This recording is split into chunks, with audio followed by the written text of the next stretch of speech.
Okay, just tell me your name and My name is Betty Richard. I'm Michael Richard's sister. you live in Houston, or Yes, I do. and you came here Monday and yesterday and today. Yes, to support my brother and to see this for my own eyes. And what have you seen at the trial here? What has been your impression about what's been going on? That it's like a big scam to me, because everything, she's denying everything, and the main thing is that what they really wanted to sweep under the rug was that he was mentally retarded. Mm-hmm. And this was basically never hardly mentioned in the papers or anything.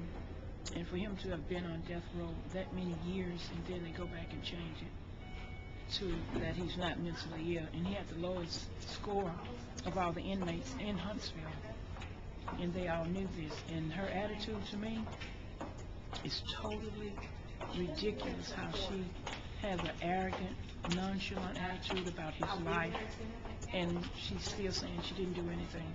No one did anything wrong. Mm-hmm. On the question about the mental retardation, do you think if he had received a stay at that day, that would have meant he would have been, alive for at least 6 or 7 more months? Do you think that he could have filed another appeal based on the mental retardation claim? Most definitely. So because it's a known fact he was mentally retarded, because all through school, the whole time he's been in the pen, he was mentally retarded, and it was a known fact. What do you think about the reputation of the Texas judiciary? Because one of the things she's charged with is bringing discredit on the judiciary. So what do you think about people back home in Houston, or anyone that you've heard talking about it? What's their opinion about that this is a big old joke? Because if the judicial system know that they're the one that says you cannot execute a mentally retarded individual, and for them to go back and change it, who can you trust? You sure can't trust this system. I most definitely wouldn't. So what do you think would help to restore some sense of people's idea that you're going to go in front of a court and receive justice? Well, I don't trust anything right now, but one thing that it looks like is going to happen is that maybe my brother will make a difference in this crooked system, and especially the judge, Sharon Keller. She shouldn't be able to judge anything, not even judging cattle to be slaughtered, because this is just the worst thing I've ever witnessed being here in person. It's a lot that I didn't know of how the system works, and the way they just shut everything under the rug. And everyone knew.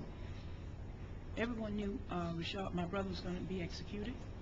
There's no way that no one knew, and that's what they're saying, that they didn't know this, didn't know that, and it took too long to file. But still, just like the Kentucky incident, they knew it was a mental retardation thing on the table, and they just shut it under the rug. All of this is just a big scam to me. It really is.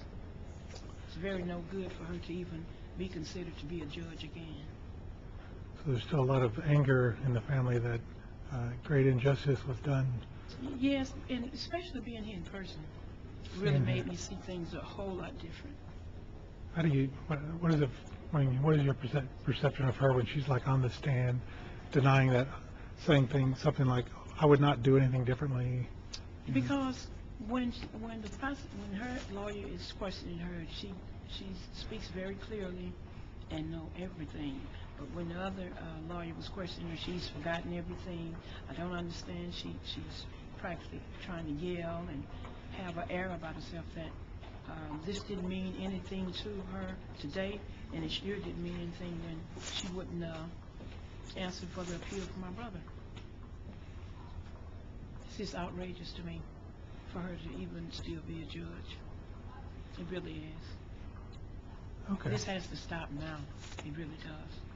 So what do you think of the odds that she's going to be removed? I mean, do you feel good about that? I'm praying, because there's a lot of people over the world that's backing us up. I'm just praying that they remove her indefinitely, never again to be able to preside on any bench. She says that she doesn't have any bias, yet when she ran, she called herself a pro-prosecution judge. Oh, she did? Yeah, on her campaign literature. I Well, mean, she's the wrong person to ever judge anything from my perception of her today, yesterday and Monday. But it's gotten worse since I saw her on the stand. right. You know, and it's a lot of, laughter, like it's a big joke because she's a judge and this is a big old joke, just like I think it's a big old scandal. I do.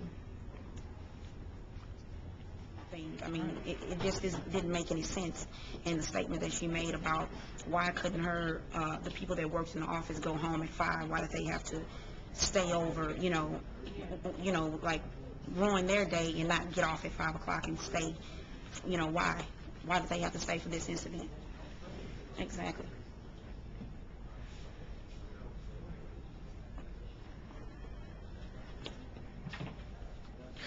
I would like to see her get off the bench because I feel like what she did was unethical and wrong. And this is not the first time she has been, this is not the first time she has been called to, of doing something wrong to an inmate or whatever. Yes, I really am because I really don't think she cares for anyone but maybe herself.